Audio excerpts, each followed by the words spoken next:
Welcome to the GMAT Strategy Podcast. You're here because you believe there's a better way to study for the GMAT, and so do we. We created the GMAT strategy to maximize your results and minimize your efforts so you can get to the fun parts about business school and life as quickly as possible. My name is Isaac Puglia, and I've been teaching GMAT classes and tutoring privately for the GMAT for over a decade, and I've helped thousands of students get into the business schools of their choice. I'm excited to be a part of your MBA journey since we all at TGS believe that our world can benefit from the best possible business leaders that we can find. If this show is bringing you value, please share it with your friends and family who are studying so that together we can make this process as easy and as painless as it can possibly be. Let's go. Today, let's talk about how to learn as much as possible from your practice exams. Of course, all of us know how to go over practice exams, but that's not the same thing as actually learning from practice exams. And that's a subtle but extremely important distinction. I'm going to give you a productive structure for this because, unfortunately, just going over practice exams and getting a loose idea of what went well and what didn't usually does not move people's scores. And that's very, very heartbreaking when that happens. You'll see people on a lot of forum posts get into this negative cycle of like, I took 3 practice exams and my score didn't move, or I took 3 practice exams and my score went down, which is what happened to me back in the day when I was studying with very poor guidance. And so I'm going to just try to fix that situation for all of us right now. I'm going to start with something that might sound a little bit counterintuitive. The practice test itself is the least important part of the practice test cycle that we're going to talk through. And there is a cycle anytime you take a practice test, which is taking a baseline practice test if you're just starting out, figuring out what your strengths and weaknesses are, working on your areas for opportunity, and then taking another practice exam to measure the results. That's kind of the basic cycle I'm talking about here. But the actual taking of the practice test itself is the least important part of that cycle. Obviously, it's a critical part of the cycle because otherwise, how are you going to measure your results? But being a critical part is not the same thing as being the most important part. And I know that might sound kind of weird, but just hear me out on this, okay? So think about it like going to the gym. When you're lifting weights, the actual workout, the time that you're under the bar, the reps that you're doing, that's not the time that you're getting stronger. That's the time where you're breaking the muscle down. And you get stronger during the recover period. So when you're sleeping, when you are resting, when you're hanging out with your people, maybe even filming your lifts to see what your form looks like, getting feedback from a coach on whether your program is correct. Those are the times where you get the insights, the actual pieces of the puzzle connecting that improve your capacity the next time you go to the gym. So practice tests are very, very similar. The test itself is just a measurement. It's a diagnostic. It's like stepping on a scale when you're trying to lose weight. If you've tried to lose weight, you know that stepping on the scale is a critical but the least important part of that process.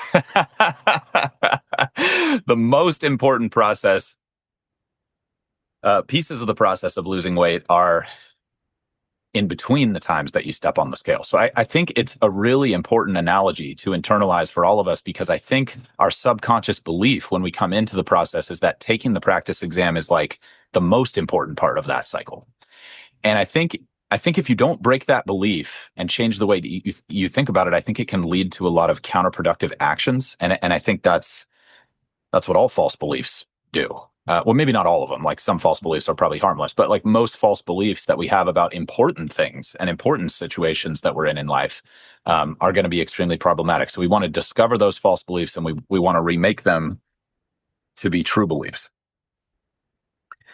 So just to head this off, if you're someone who's been taking a lot of practice exams, like a practice exam every weekend, which I hear a lot of people recommend and a lot of advice online recommends, and you're wondering why your score is not moving, this belief could be a big part of the problem.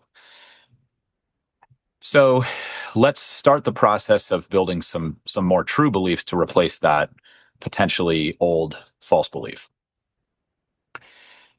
So I'm going to give you 3 steps to reviewing the practice exam that if you executed on would make it like almost impossible to not improve. And I think those are the best processes. Those are always the processes I'm trying to seek out personally in areas of improvement in my life are the ones where I would have to like try to mess it up. So that's what I'm going to try to give you right now. So it's going to be simple, but a lot of times the best processes are extremely simple.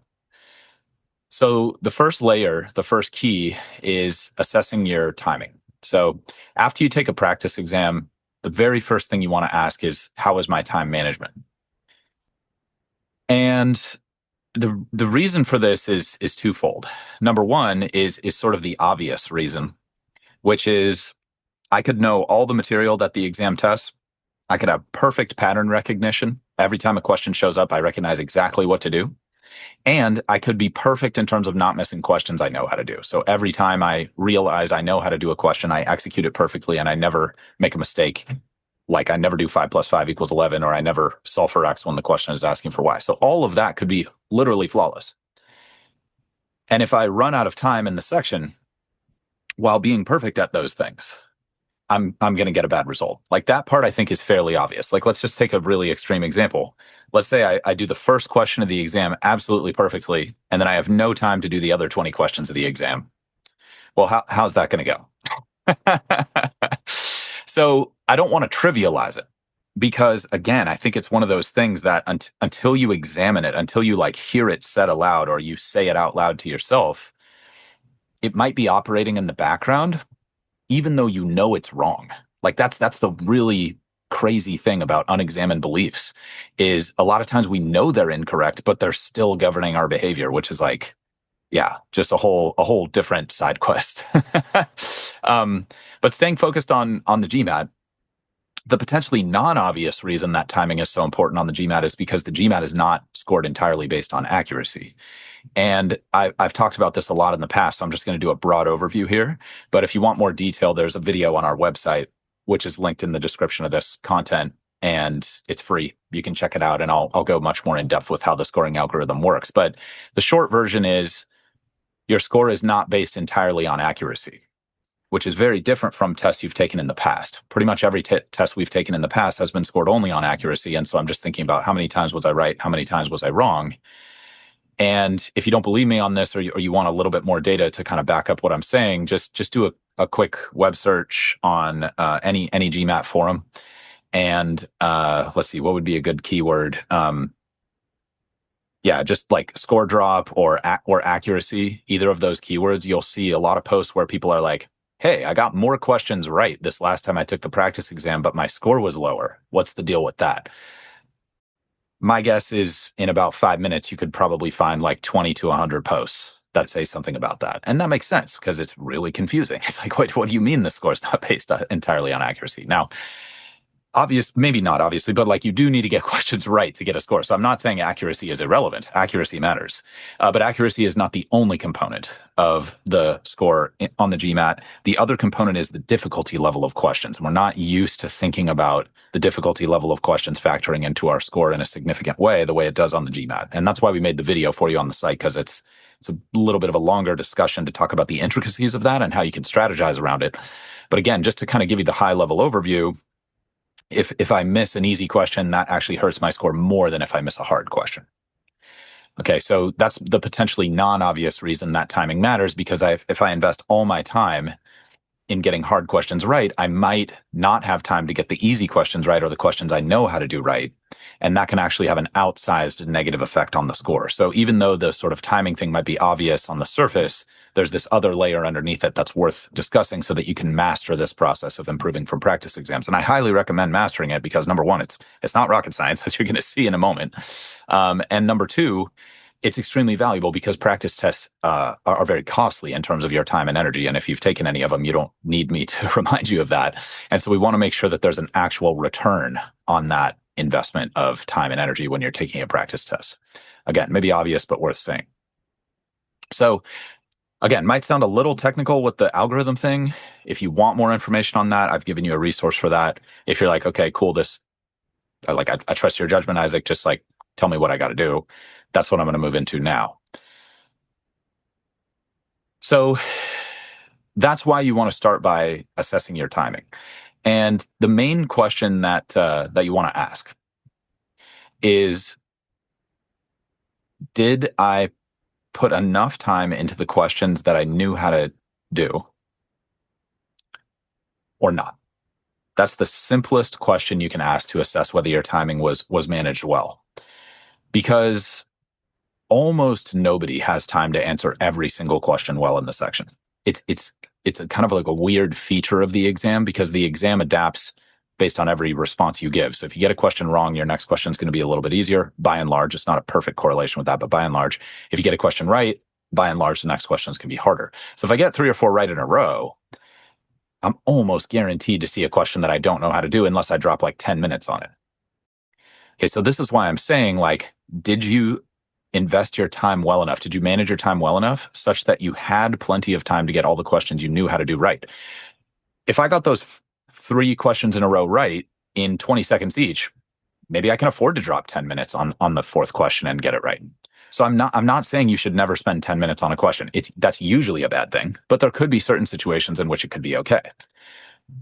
The main question that's underneath all timing problems is, did I have time to get the questions I knew how to do right? Because if I have time to get the questions I knew how to do right, then my score will at the very least represent my actual skills and abilities. And I think that's the place where we tend to not be too frustrated by the results of the exam. I think the frustration and the disappointment and the discouragement and the lack of progress comes from when we know that our score does not represent our true capabilities. And that's why the timing layer is so important. Without the timing layer done well enough, doesn't need to be perfect, but done well enough, my score will by definition never represent my actual abilities, and all the work I put in will not show up in the result. That's really frustrating, and also the opposite of the reason we're talking about this right now, and the opposite of the reason you're prepping for the exam in the first place. You want a score that at least represents your capability or more. Now, if you look at your timing and you're like, okay, I spent a little more time than I wanted to on this one, I spent a little less time on this one than I wanted to, but basically I had enough time to get all the questions I knew how to do right, that's good timing. It's not 2 minutes per question on average. It's not never spend more than 3 minutes, although that is a very good guideline. And I often give that guideline to people who are early on in the process, just so they have something to grasp onto. And so it's not too nebulous, like, oh, no big deal, 10 minutes on a question's no problem. That's not that helpful for people who are just starting out. At the very beginning, don't worry about time at all, probably for the first month or so. But then fairly soon, you're going to want to at least have some count up timers, even if you're spending 15 minutes on questions. And then you'll graduate to count down timers. And when you do, 3 minutes is a reasonable limit. Usually, if you're spending 4 minutes on a question, even if you're getting it right, that's 1 point for the price of 2. And that usually does not pay off. But this is a very broad audience that I'm talking to right now. You and I aren't working one-on-one, and I'm not saying like, okay, for your specific situation, never spend more than 3.5 minutes on a question. That kind of guardrail has its place. And maybe you need to set that kind of guardrail for you. And we'll talk about how to use the timing assessment to build a plan in a moment. But right now, I'm just going long on what is the proper assessment of your timing and why am I recommending that assessment? And hopefully that's landing well. Hopefully you're like, oh, I get it. If I had time to get all the questions I knew how to do right, then I'm at least getting credit for the stuff I know. And now all the studying I do between this test and the next test is actually going to show up in the score because I'll have time to get credit for it. It'll also hopefully naturally lead you to the conclusion that it's completely okay to let go of questions that you don't know how to do. Because if you spend all your time on questions you don't know how to do, your score is going to suffer for obvious reasons. Okay. So if you need to pause and write that down because it's a little counterintuitive, I'd recommend that. I'll also reiterate it at the end of the lesson. The way to assess whether your timing was good enough on a practice exam is if you had enough time to answer the questions that you knew how to do. If you didn't have enough time to answer the questions you knew how to do, then you didn't manage your time well enough. And the steps toward managing your time better should be fairly clear, although I'll give you a system for assessing that in a moment. Right now, we're just talking about the very first take. What do I assess when I see a practice exam? It's timing. Did the person have enough time to answer the questions they knew how to do or not? If they didn't, that's going to be the biggest turnaround as well for the score, is improving that timing approach. Okay, so that's layer 1. Layer 2, or key number 2 to assessing your practice tests, is figuring out whether you missed questions you knew how to do or not. Now, the timing might have been a part of missing questions you knew how to do, like we were just talking about. And so that's why that's the most important layer. But once my timing is good enough, like I actually managed my time well enough so that I had time to do the questions I knew how to do, I might still miss questions I knew how to do, even though I had time to do them. And that's the next biggest opportunity for you because it doesn't require you learning anything new to get those questions right. You already knew how to do it right. You just need to change the way that you're executing. Okay, so the first layer is timing. How was my timing? First question I ask when I'm reviewing a practice test. Second question I ask is, did this person miss questions that they knew how to do, even if they did have time to do them? So what you're going to want to do as you're going through your questions after you assess the timing is separate your incorrect responses into two categories. Category A is going to be questions I knew how to do but got wrong. And then category B is going to be questions I either didn't know how to do or didn't know how to do well enough. Like I hadn't practiced them enough or I wasn't fast enough on them or I looked at them and I couldn't even figure out what the right strategy was. So that'd be category B. Category A is what we're talking about and focusing on now is what are the questions that I knew how to do but still got wrong. So examples of this might be like you misread the question. Like you did a bunch of correct math, but you misread it on the first read and so your setup was off. Another common mistake that I see is like calculation errors, things like that. So 5 plus 5 equals 11. I mentioned that earlier. So most of us make those kinds of mistakes even despite our best intentions. And intentions are really important. Intentions for sure are really important, but habits are even more important. And usually we miss questions we know how to do because we have not built a habit that would make it impossible to make that mistake. So, for example, there's a good book on this called Atomic Habits. If you're into reading, it's a good read. I don't know if I wholeheartedly recommend it because it might be kind of like a distraction for some of you. Because the concept in the book is useful if you struggle to build good habits. But if you're good at building good habits, then it might be a little redundant. So medium recommendation there on the book. But it is entertaining and there's some interesting research in it. But let's say we go back to the workout analogy and you just forget to you forget to weigh yourself after every workout. Like you do the workout, you do the diet, but you have no data logging. There's no feedback loop, there's no measuring. And that's not because you didn't set the intention to weigh yourself at the gym every day. You just plain forgot. Like you had the intention, you had it written down, and just didn't do it, just forgot. I think we can all relate to that kind of stuff. It's just part of being human. So how do you build a better habit around that? I think the if we boil it down to the core, it's reminding yourself to do the habit way more than you think you need to be reminded. Like that usually works. As boneheaded and simple as that might sound, that's, I think, if we stripped it back, really what it's all about. So for example, let's say I'm the person who forgets to weigh myself at the gym.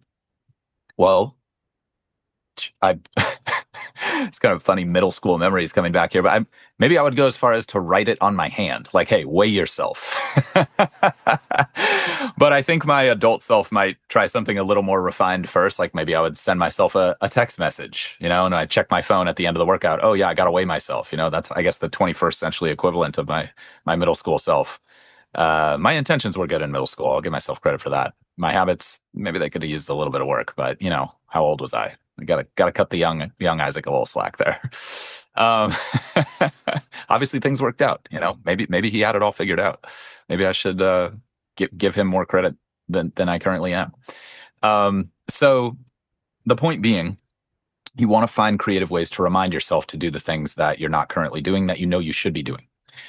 So I could put a sticky note on my refrigerator, weigh myself at the gym today, or I could put a scale in the middle of my kitchen so that when I'm cooking after I get home from the gym, it's like, oh, right. I like literally could not forget to weigh myself. The scale is in the middle of the kitchen. It's right in the middle of what I'm supposed to be doing next. So I'm not saying you should go to those extremes. I'm just saying it's okay to go to those extremes if you have to. And if you think about what's on the line here of the whole rest of your entire career, weighed against, okay, I need to remind myself to write what's asked at the beginning of a problem more often. I think you'll find that the return on investment there is pretty good. if you just remind yourself to write down what's being asked, and you're obviously dumping a lot of energy into this, if you're willing to listen to me talk about the GMAT on a podcast, like obviously you have the intention and desire and willingness and motivation to succeed in this process if you're here right now. And so maybe you need to put the scale in the middle of the kitchen or whatever the version of that is for you. So I'll give you a couple kind of GMAT versions of that thing. I just wanted to make the sort of larger point first of like just find ways to remind yourself to do the habit. So here's how to do this well. Once you have your category A list of mistakes, and I highly recommend having one category A for your entire prep process. So practice sets, practice tests themselves, time sets, when you're going through the content knowledge building phase. If you're deep in the practice test phase and you haven't been logging it, go back to your last 3 practice exams at least. Ideally, all of them, make this giant category A list so that you can see when I miss questions I know how to do, what's the most common cause of those misses? And don't put any of the category B mistakes in your category A list. It should be a completely separate list. Don't have it in one of these like error log templates that people spam us with. I don't know why people are so obsessed with this, but they just love sending me spreadsheets of their error log template. It's like their passion, man. It's crazy. I really don't understand it. Maybe one of you can get me hip to that. But anyway, what I see with those a lot that I fundamentally disagree with is there's like a sorting function on it where there's like a drop down menu in the spreadsheet that says careless mistake or something like that. Um, I just really have not seen that work. I think there's just too much noise in the data set and we're all just a little too much on information overload. I think the intentions are good behind creating the spreadsheet that way. Like, oh, what's better, one spreadsheet or 2 spreadsheets? Seems like simplicity is better, less is more principle. Like, let's just make one spreadsheet with this cool macro or this cool, um, VB code or whatever it's called when you're coding in Excel. So I think the intentions are good. And I think like logically, it seems like that would be the better solution. But I have just found that to be the clearly worse solution for solving this. I'm really not sure why. So I highly recommend just a totally separate list for the category A, knew how to do it, but got this wrong. And then a completely separate spreadsheet, completely separate notebook, completely separate list for category B, did not know how to do this. Obviously, if you're having success with the sorting function thing, then keep doing what you're doing. I'm never going to argue with your results. But man, I really haven't seen that work. Sorry, if I'm raining on your parade, that's not my intention to rain on anyone's parade here. My intention is to help you and get you results. And I think you're going to be fine with a little rain on your parade when you get the result that you want to see, and you're like, okay, that was worth it. So yeah. So just apologies in advance. I'm not trying to hurt anyone's feelings. That has no upside. I would never intentionally hurt someone's feelings. Yeah, I see no return on that investment. Having said that, sometimes telling the truth hurts some people's feelings, and being committed to the truth can be difficult as a result of that. But the truth is really what we need on this path. And so we're going to do truth over feelings for now. Okay. Just in this moment. So, once you have that category A list, it should become fairly obvious because most of you work with data all the time. What is the top cause of me missing questions I know how to do? And then what you want to do is just one reminder in as many places as you can possibly put it, one reminder to build a new habit around that one thing. So the other place that I see people go sideways, even if they have a good category A list of reasons that they're missing questions they know how to do, is they're working on like 3, 4, 5, 6 of those habits at the same time. I really haven't seen that work super well. I think you just want to work on one at a time, build the new habit such that you could not forget it, and then move to the next habit that'll help you stop missing the other questions you know how to do. So let's pick an example. Let's say I take a practice test. I see the result. I look at my timing and I think, okay, not bad. I could have made some better decisions here. I could have made some better decisions here, but by and large, I had time to do the questions I knew how to do. So I'm going to say like, here's some small things I could do, but it's not going to be a major focus area before the next practice test to improve my timing. Time is feeling pretty good. Then I'll look at the questions I knew how to do and I realize, oh, wow, I missed 3 questions I knew how to do in the quant section. Okay, why did I miss those? Okay, I can see one of them was a computation mistake. I did 2 + 2 = 5. One of them was a reading mistake. I was just reading too fast and I missed combined rate versus separate rate, something like that. And then the third mistake, let's say, was just a bubbling error. Like I knew the answer was C, but somehow I bubbled D. I know that sounds crazy, but like it does happen with some regularity. So let's say those are my three mistakes. Hopefully, I have a category A list of all the questions I knew how to do but missed in my entire prep process. And I can go look at that and say, okay, are any of these three mistakes that I've made before? And let's say the computation thing shows up more than anything else. Okay, great. What I'm going to do between now and my next practice test is remind myself thousands of times a day, if I can, to do a new habit that would make it impossible for me to make computation mistakes in the future. Okay. So this new habit distinction is important because if I just tell myself to fix the old habit, that actually makes it harder to do. So for example, if I just write a bunch of sticky notes in my bedroom that say, don't make computation mistakes, that usually doesn't work super well. You could probably think of a million examples of this, but maybe one that a lot of people could relate to would be like maybe like eating too much or something like that, and it's like, or drinking too much, also common. So it's like if I drink too much, maybe I'm like, okay, self, like don't drink too much again.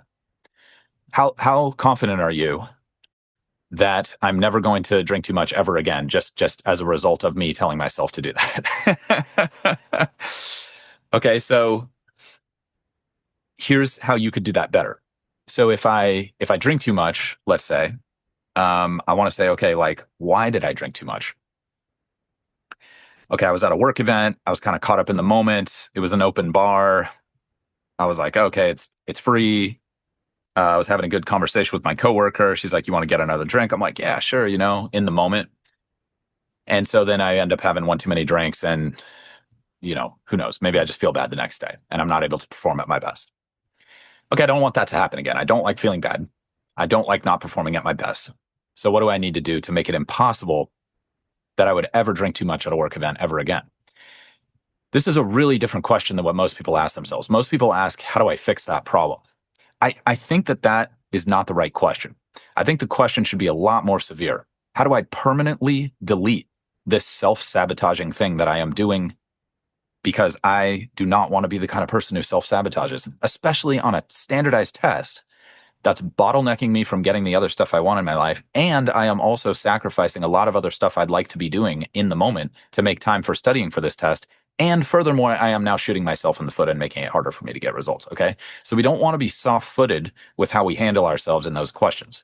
We don't want to be too hard on ourselves because by definition, that's going to be counterproductive. But we want to be the right amount of hard on ourselves and say, like, okay, what would it take? Honestly, what would it take to completely delete this self-sabotaging behavior? So what I might do in the drinking too much example is like really think about that. Okay, what would be the thing I could do that would just like delete that behavior? Okay, well, what if I just made a rule for myself that I will only ever have two alcoholic beverages at any work function ever for the rest of my entire life? Could I live with that? Maybe an extreme example, maybe this is not the right analogy, but let's just run with it and say it's going to be good enough for GMAT. Okay, so I made that rule. So now what does my problem become? It's not knowing what to do. I have the rule. I know that if I set that limit for myself and I obeyed that limit, that I would be good. I would never drink too much. So now I just have to remind myself of that rule enough times that that rule becomes a habit. A habit is behavior that requires zero willpower. That's what a habit is. It is an automatic behavior. That's why we need to remind ourselves of habits, new habits, so much. We don't have those habits as the default behavior yet. It takes a lot of energy to make something totally default behavior, but it's totally doable. You've probably done it many, many, many times in your life. So what I would do for the drinking example is I would text myself every day. I would have an automated email that emails me every day at 4 a.m, 2 drinks maximum at every work function for the rest of your life. And then what else would I do? I would write it down on a physical piece of paper. I would have it on my desk at work or in my drawer at desk, so it's a little more discreet maybe. And I would basically remind myself so much of that thing that I would have to go out of my way to forget it. I would have to put serious effort into forgetting it.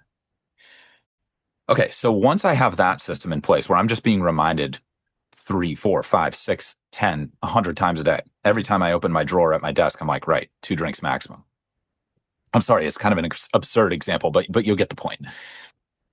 Okay, so then I'm going to set up a tracking system. So I'm just going to have a simple spreadsheet, and I'm going to say, okay, work function a month later. How many drinks did I have? 1. When? Okay, work function 3 months later. How many drinks did I have? 2. When? Work function 3 months later. How many drinks did I have? 0. When? Okay, once I have at least 3 data points of doing the behavior right, then I can remind myself less often. So maybe I would set an email reminder once a month or once a week. But I'm never going to stop reminding myself to do that because habits are perishable. All of us know habits are perishable as a person. And so I never want to completely stop reminding myself of that behavior, or I'm likely to slip back into the old bad habit. But I will decrease my reminders as I prove to myself and gather more data that I can do the new behavior well. Okay, so let's put this in the GMAT context and use a less absurd example. So for GMAT, let's say I'm back to the computation mistake thing, and I recognize that in my practice test, and then I can back that up with my category A list. What I'm doing is I'm saying, okay, the number one priority between now and this next practice test is a new behavior to prevent computation mistakes. So what could I do that would make it impossible for me to make a computation mistake ever again on a GMAT question? Okay, well, one thing that I've seen work really well, that's really simple, is every time I write a new line on my scrap paper, I'm going to check the previous line to make sure I didn't do anything wrong. And I personally do this. I made this habit for myself back when I was in your shoes because I was so bad with missing questions I knew how to do. It was so painful.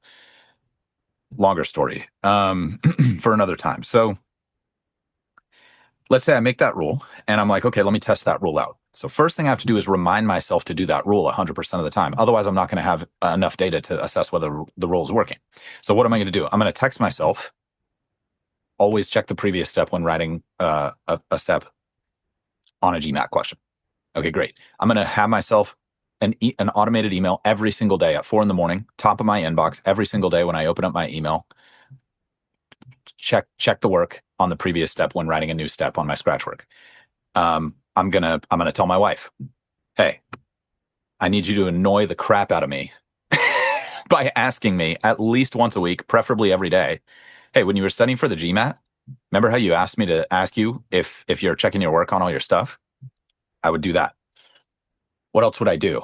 Physical reminder on the desk. I would have a note card out on my desk where I study for the GMAT, or I would like keep it in some place. Like if I study in random places like cafes or libraries, I would have it as like the bookmark in my book with it written in really big letters. Check the previous step of math, and then I would put it on the desk while I'm doing math questions in a very conspicuous place so that I could not forget. I would have to go out of my way to forget to do that. And then I track. Okay. So it can be in the same spreadsheet as the category A mistakes. Just to the right, I can make a new table or a new sheet, whatever you're into. And I can just say like, okay, study session on Tuesday. Did I look back at my previous work 100% of the time on every single question? If I have a 90% hit rate, okay, that's pretty good. Maybe on my practice test, it was only a 50% hit rate or 0% hit rate. I didn't even have that habit before. Okay, 90 is a good step in the right direction. That's good progress. Let's see if I can get 91 tomorrow. Okay, Wednesday. Did I do at least 91? Okay, I did 95%. Beautiful. Headed in the right direction.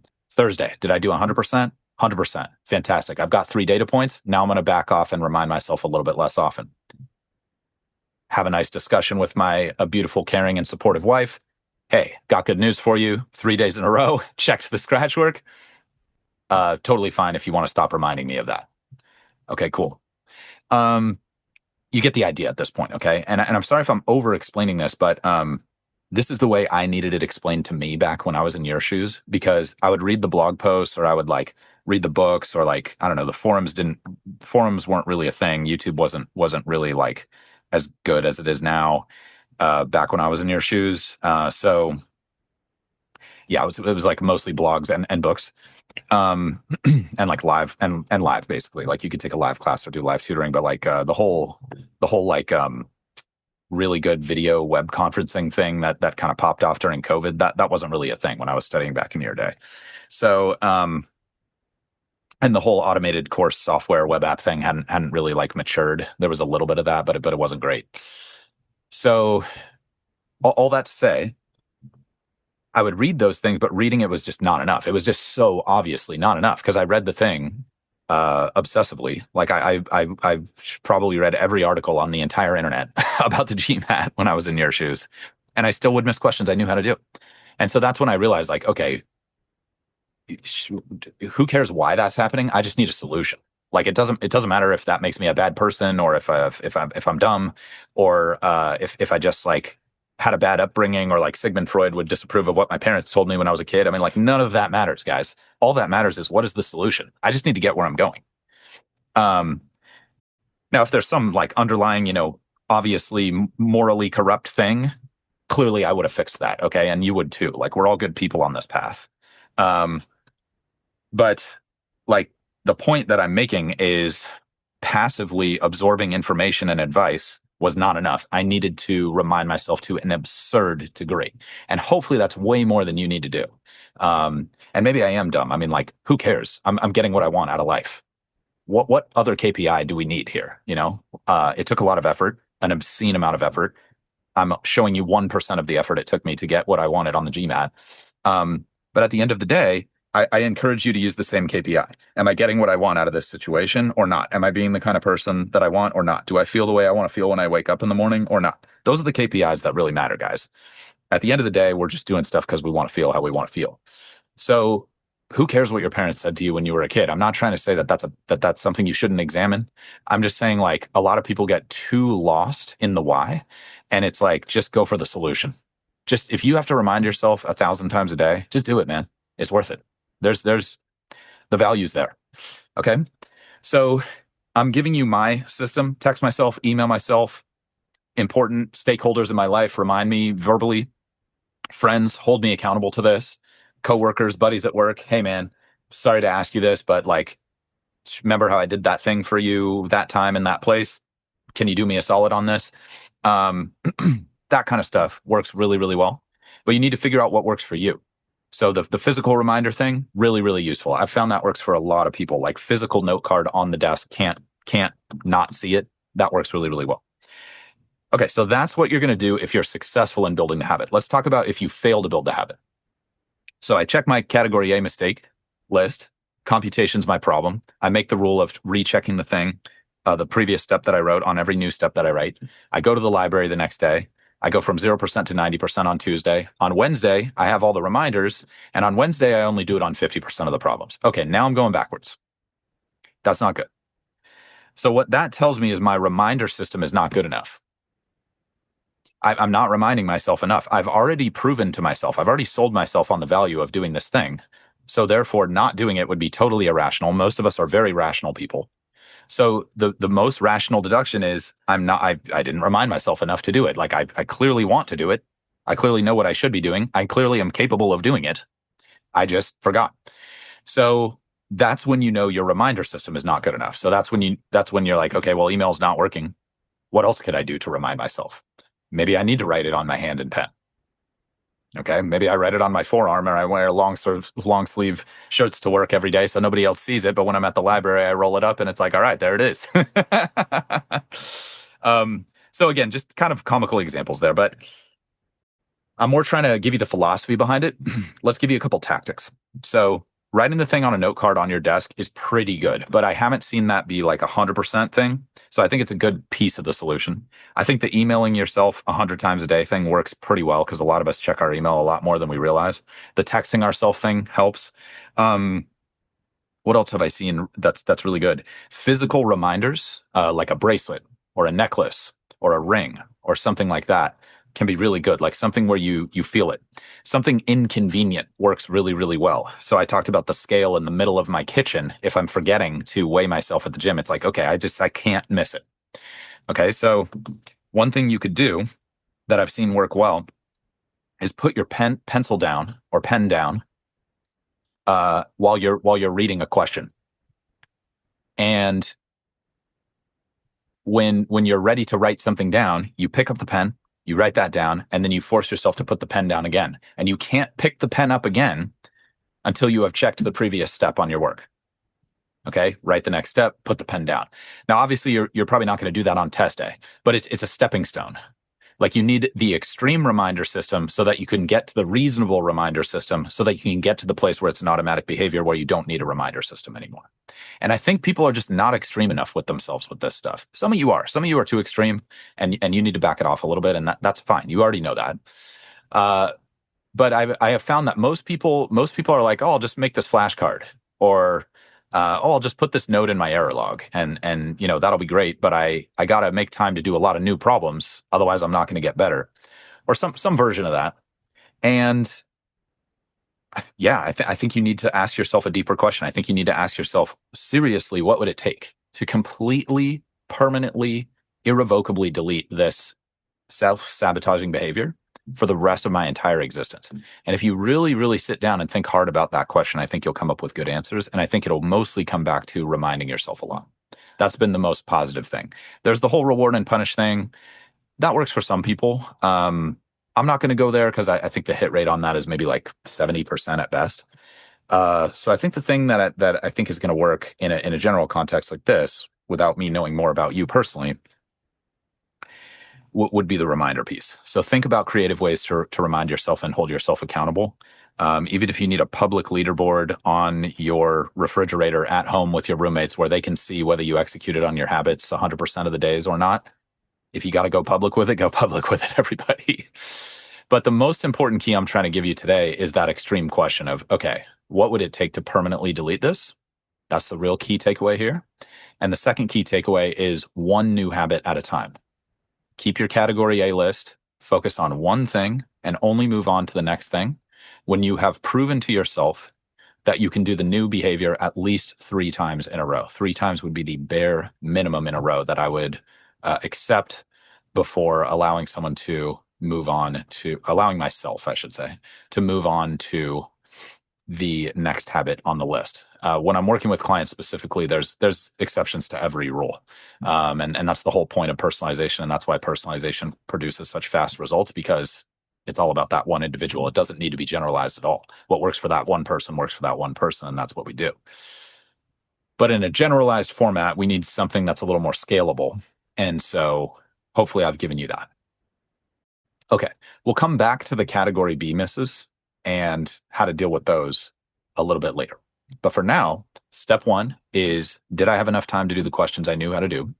Step 2 is, did I miss questions I knew how to do? And if I did, do I have a list of all of those that I've ever done in my entire prep? And step 3 is, do I have a reminder for the top number 1 thing that I could fix that would keep me from doing that? And am I executing well with my reminder system? Okay, so the next layer is a question by question review. And this is going to be kind of obvious.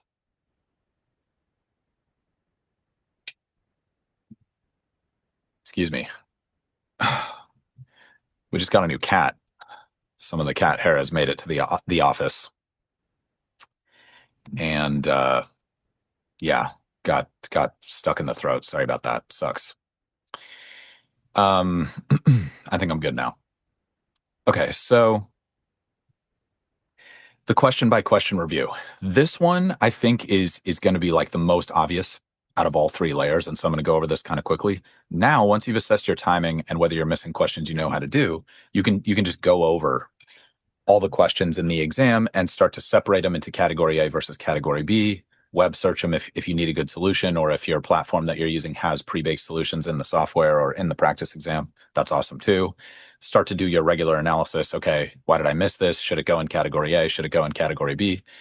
And maybe the one tip I can give that seems a little counterintuitive for people is you also want to do a solid review on the questions you get right. Even if there's no takeaway other than I'm good at this, you want to at least do a quick web search and just check out some other solutions that other people are doing, just to make sure that you have the best approach that you can have for those. And if you don't have the best approach and you realize there's a better way to do that problem, even if you got it right, then put that in your category B list and just treat it as a question you didn't have a good enough process for, okay? But that's not category A, obviously, if you got it right. Clearly, that's not a question you knew how to do and got wrong. Okay, so we'll keep that really, really simple. Just the going over questions thing is just separating questions into category A versus category B. Okay, the number one thing you can do with the category B questions is take 20% of all your future study sessions and take that 20% and use it to solve those category B questions again. And just keep solving them over and over and over and over again until you know them so well that you could, if the moment you see the question, you immediately can visualize the path to the right answer. That's what you're going for, is like that instant pattern recognition. Because when you have that instant pattern recognition on a familiar question, you'll have much more instant pattern recognition on a unfamiliar question that has that one familiar element in it. And the questions you'll see on test A, for the most part, are going to be recombinations of stuff you've seen in your practice. It might not be the exact same question with different numbers. Certainly not going to be a question with the same numbers. They're very good about not repeating literal questions. But the questions you do see on test A, like if you see a rates question, it'll probably have at least one or two things in it that you've seen on previous rate questions. And if you immediately identify those pieces, then you can solve those first two pieces of the problem. And usually that's the hardest part about GMAT quant questions and GMAT verbal questions and GMAT DI questions, is just getting that initial 1 to 2 steps going. And then once you get that, you usually have momentum through the problem. Or it's very obvious that you don't know what the third or fourth step is and you can just let it go, like I was talking about before, and invest that time in a question you do know how to do. And that's fine. By and large, just to give you a metric, most of us are going to not know how to do maybe 20 to 30% of questions we see on test day. And so that I think can be kind of disconcerting if you're used to getting 90% right on all your exams. All of a sudden, every third question, you're like, wait, I don't know how to do this. It can feel really, really weird, but that's totally normal, just so you know. And again, that algorithm video is there for you on the website if you want more of the technical understanding behind that. Okay, so those are your 3 layers of review. You've got timing. Hopefully I've explained to you why that's the most important and most foundational. Then you've got missing questions you know how to do. Maybe I didn't explain well enough why that's so important, but the simple way to understand that is knowing more stuff will not help your score if you're missing questions you know how to do. So like all the content study that you do and all the platforms you're buying and all the money you're investing with your coach, like whatever you're doing, that's not going to improve the score because you're not even getting questions right that you already know how to do. So how is knowing more stuff a solution to that question? It's not, the problem. It's not. So we have to solve these things in the right sequence. That's why we got 3 layers to the cake. Then once I have a good system for improving timing and improving my missing questions I know how to do, then knowing more stuff actually will show up in the score. So that's why we have it in that order. And by the way, if you need a system for getting faster, like your time management was bad, and you're like, how do I get better at it? We've got a whole episode called How to Get Faster at GMAT Focus Questions. The GMAT was rebranded GMAT Focus a couple years ago, and then now it's just called the GMAT, but it's the same thing. So that's why it says in 2024 and beyond on some of those episodes, because that's what we're living with, is the exact same exam that came out in 2024. Okay, so those are our 3 layers of review. So now, once you've finished that review, what do you actually do? What's the operational system to get better? So the highest level of the operational system is pick only 3 things to focus heavily on before the next practice test. I think the biggest mistake I see is people spreading themselves too thin between practice tests and trying to have like 8 focus areas. Maybe you're way more capable than I am, and 8 focus areas works for you. I have never seen that work with the GMAT. So maybe that's just because of the nature of the work I do. Like people who don't need help don't get in touch with me. So there's probably people out there who can do the 8 focus area thing. So trying to be sensitive to that. And hopefully that's you. That'd be awesome. Would definitely love to learn your system if it's systematizable, but maybe it's genetic. I don't know. But what I've seen is people get the fastest results with 1, 2, or 3 focus areas. And then what you do is you take 20% of your time, you're doing the category B resolving. Then of that 80%, you have maybe half of that or a third of that goes to maintaining everything you've already built. And then the other, let's say like 80% of the 80%, that goes to these 3 focus areas. So like 40% of your time there could be review, give or take. So usually it works out to be about 30%. So 20% of the overall study time goes to resolving questions from category B. Then 20% of 80% is like 16%. So maybe, another out of an hour, it's going to be like 5-10 minutes, you're going to work on all the things that are not those three focus areas. So let's pick three focus areas to give you a more specific example. So let's say I'm going to focus on data sufficiency. That's a big pain point for me. Let's say my timing's good, but my computation mistakes are a big problem. So I'm going to make checking my previous step a big focus area. And then let's say in verbal, I need to work on critical reasoning, strength, and questions. So what I'm going to do in an hour-long study session is my first 10 minutes or so are going to be resolving category B questions so that I'm using all the review I've done in the past to actually grow my skills, and I'm not just covering stuff and never revisiting it and not learning it. And then the next second of my study session, I'd set a timer for 15 minutes, and I'd maybe do like one reading comp question. I would do, let's see, I've got plenty of quant in my study plan because I'm working on computation. So reading comp, I don't have as a focus area. Other non-focus areas would be DI questions that are not data sufficiency. So I'd probably do an MSR on Tuesday and then a couple graphs on Wednesday and then a couple tables on Thursday. I'd probably set up a plan or schedule a calendar for myself like that. And then what else would I need to work on? That pretty much covers everything that I would see on the test. So then my main three focus areas cover everything else. Well, if I'm doing critical reasoning strength, then I might on Friday, maybe I would do like an assumption question and a weekend question and an evaluate question or something like that. And then I would go into my focus areas. Now for your focus areas, you could do like Monday is critical reasoning strengthen day, Tuesday is computation check the previous step day, and Wednesday is data sufficiency day. You can totally do it like that. Or you can do like in an hour-long session, okay, 20 minutes of CR strengthen, 20 minutes of computation work, 20 minutes of data sufficiency. That can really work either way. So however you want to split that up, as long as on a weekly basis you're putting about that 80-20 split into those new focus areas, I think you're good. Okay, so I've gone super long in the past on what to do with those focus areas. So if you're looking for more instruction on how to improve your focus areas, like how do I get better at data sufficiency, we've literally got a data sufficiency episode. If you're looking at how do I get better at CR strengthen, we've literally got a critical reasoning episode. So I would start with those if you're doing the free prep process. If you have a paid provider, just go to the section that they have on that stuff and look at it again and make sure you've learned all the key components of it and that your process is good. And then what I would do is just find official guide questions wherever you can, either by buying the official guide or whatever you're into. I highly recommend buying the official guide and find all the official guide questions on those topics and do them all. Keep it that simple. So just do them one at a time. So I would literally do every single data sufficiency question in the OG, whether I've done it before or not.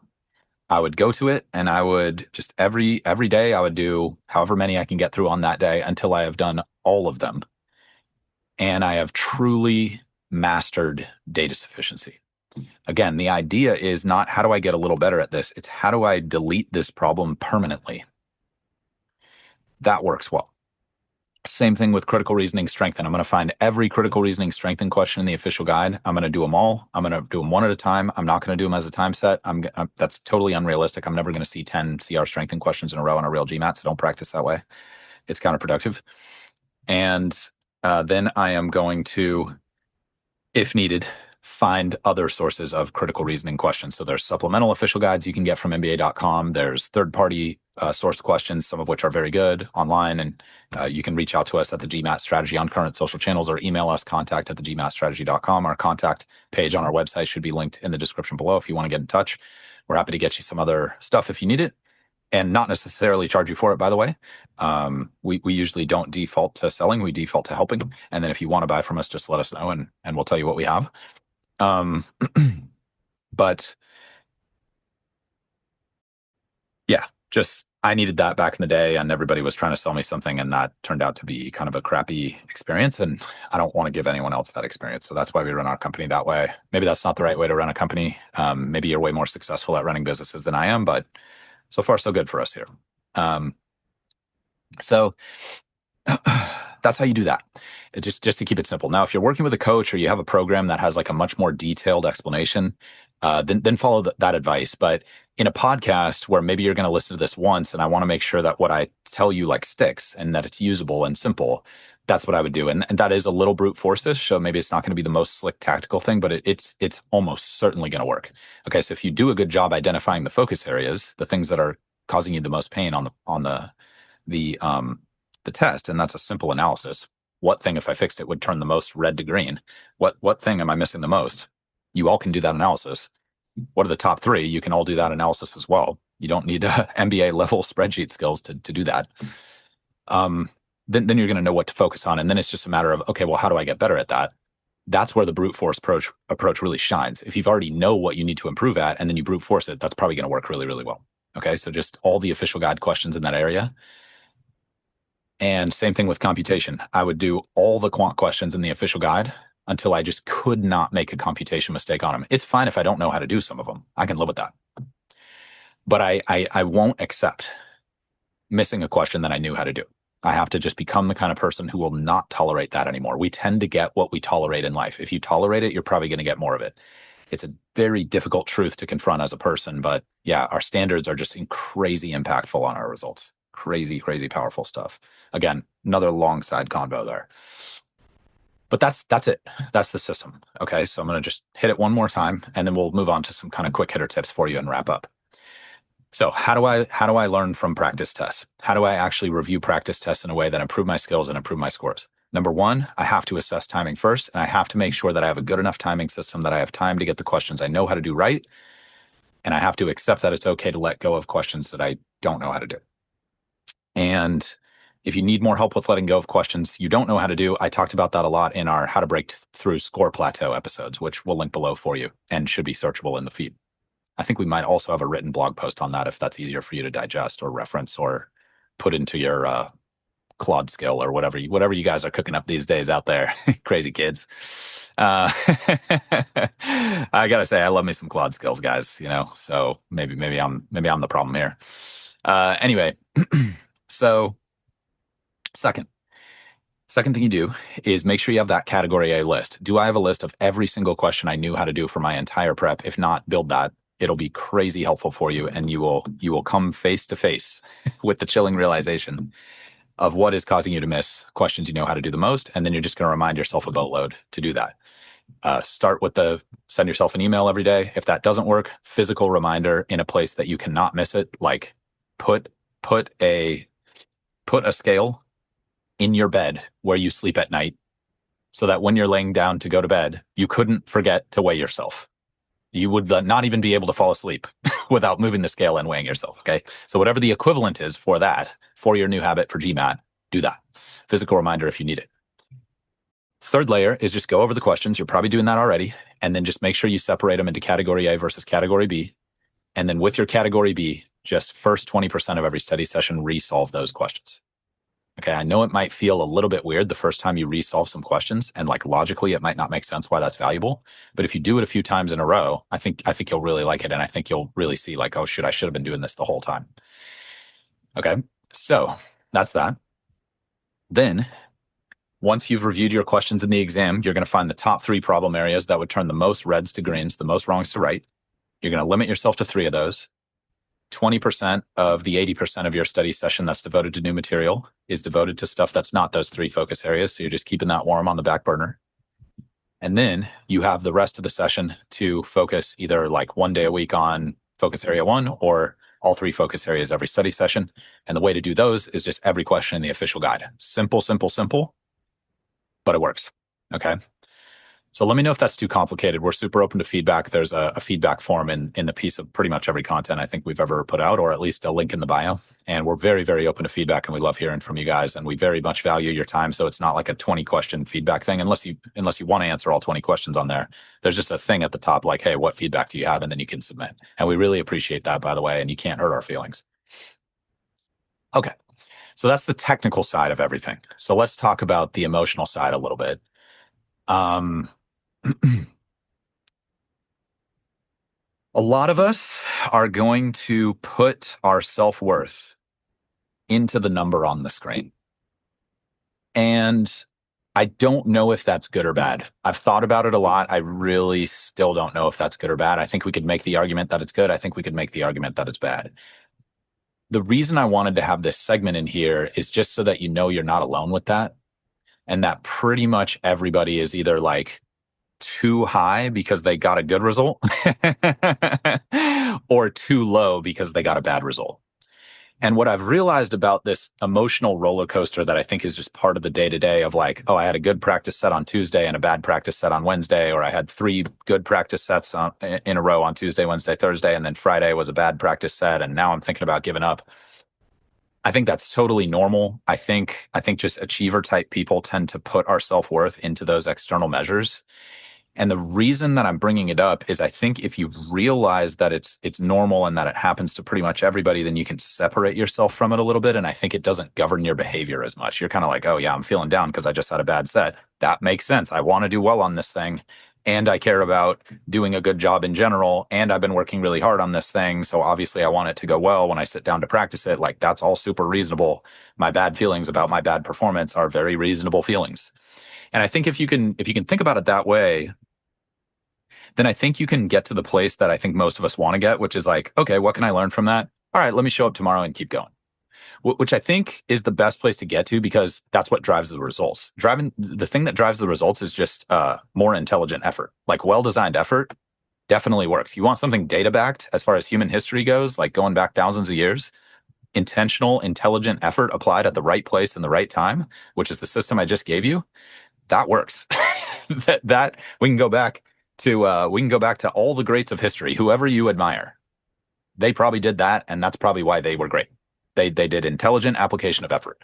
And I guess if we were to boil the MBA down to what are the skills you learn in an MBA program, it's that. It's how do I apply my effort more intelligently, and that's why you get more for your effort.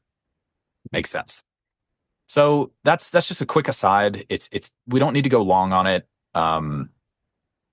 But it's worth talking about at least a little bit. Okay, so there's that kind of like small point at the end.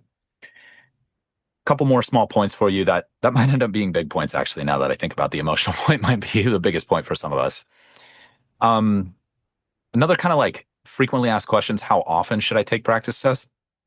And I think the only time that like a calendar based cadence makes sense is close to the official exam. So close to the official exam, I think it's okay to take maybe like two practice tests relatively close together just to like fact check your approach and build stamina and make sure that you can actually sit there for 3 hours and 2.5, whatever it is, and actually get through the whole end to end experience. So that's a time where like taking a practice test a week could make sense.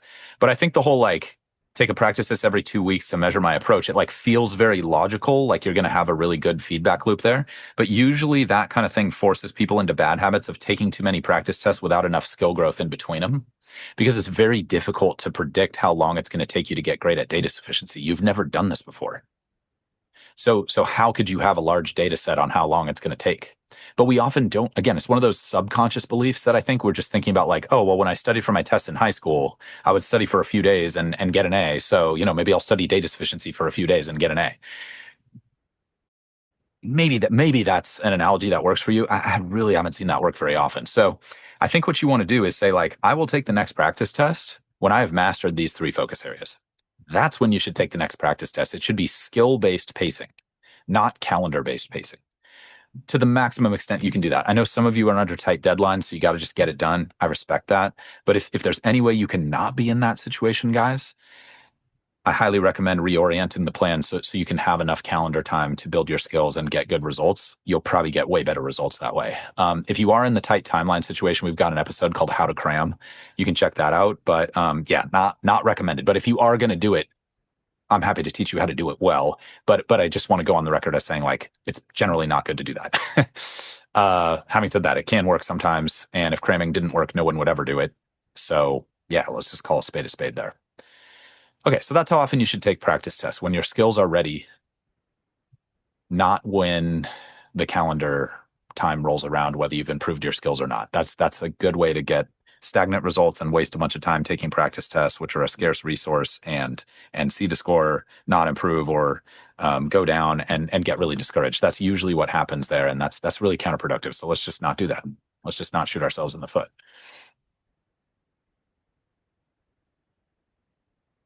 Okay.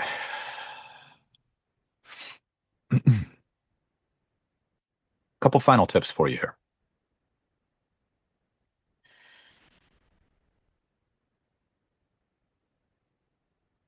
I've already gone over a lot of these. Sorry, my notes here got a little jumbled. There we go. Okay. So last couple tips. What I've seen work really well is have a third spreadsheet that has your review process written out. So I just gave you kind of the core process, the basics. I'd recommend making a spreadsheet with some checkboxes that has that written out, and then test it out, iterate on it, figure out what works for you, customize it if you need to, and then duplicate it for every practice exam. And that way you can see you can see, okay, this is the review process I was using when things were going well. This is the review process I used on the most recent practice exam. That didn't work out. Let's just say something bad happens. What did I change or what did I do differently that I wasn't doing on my previous review processes that didn't work? It's kind of like if you've ever written software before, you want to do versioning of it so that you can roll back quickly if you break something. So the way I was taught to write software is heavy versioning, and maybe some other people have some crazy stuff that I'm not aware of. And if you do, I want to know it. Hook me up. But the way that we would do it is we would just have some kind of repository. Back in the day, it was like a very simple file system, and it would be like, okay, what are the last 30 versions of this software? Like, okay, we have to roll back to May 1999 because we just screwed up the last 6 years. All right, boot it up. So you want to have that for your practice exam review process itself. So I would make your own spreadsheet of what I just talked you through. Okay, to go listen back to the episode or have an AI transcribe it for you, or go to our blog. We probably have a transcription and a bullet point for you ready already by the time this goes live. And we're probably not going to make you a spreadsheet that you can just download and copy because there's a lot of value in making it yourself. There's a lot there. Yeah. I mean, I guess this gets into like a larger point in society right now, but we're all trying to negotiate right now. Like, what should I have a machine do for me automatically? And what should I do myself? And this is kind of an unanswered question at the moment, which is interesting. But this is something you're going to want to do yourself because it doesn't need to be fancy. But if you want it to be fancy and that makes you excited to use it, then do that. If you want it to be simple, that's also okay. But the idea is to make something you're actually going to use. And so just have whatever structure you used on your last practice exam, and then just be able to roll back or roll forward or see what you changed between practice exams with your system. And that can work well for your process for critical reasoning. That can work well for your process for reading comp. That can work well for your process for data sufficiency. Just having it all in one snapshot, really, really useful. But you don't have to do that. But I would strongly recommend it for the practice test review process, because if it's just difficult, if my last practice test was 2 months ago, it's just really difficult for me to remember exactly what I was doing leading up to that practice test. And if I have a record of it where I can just click a button and see like, oh, I was doing all this and that worked really well, maybe I need to roll back a couple of these things. I think you'll find a lot of value in that because there's a lot of advice out there. Some of it's good, some of it's bad. It's hard to know what's good and what's bad until you test it out.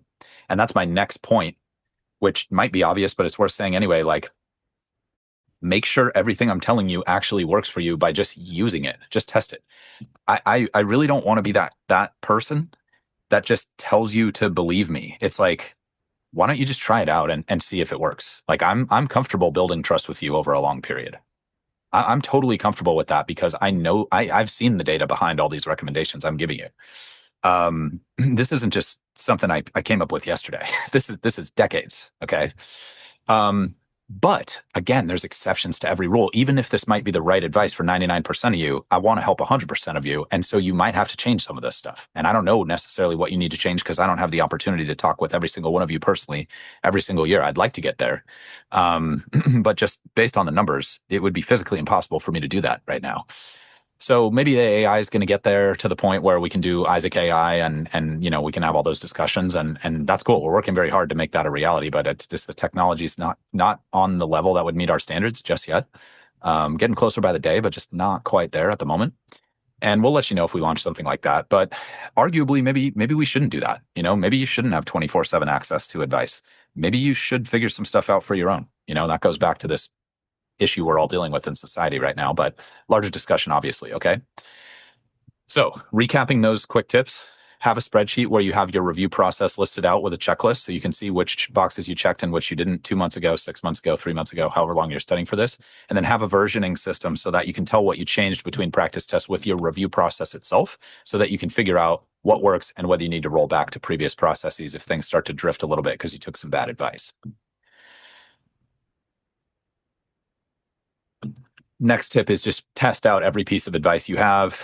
If someone's making some big claims, they should be able to back up those claims by getting you results. And if they can't, you should probably stop listening to them. And that includes me, guys. If I'm not helping you, don't waste your time. Okay. But I think you'll find that the vast majority of advice I give is very good advice. And if it's not, like I said, give me some feedback. Let me know. I want to improve too.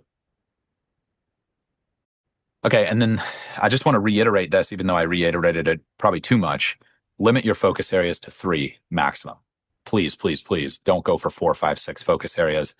Again, unless you're that 0.00001% of people where you've proven to yourself that that's how you get your best results, in which case that's amazing.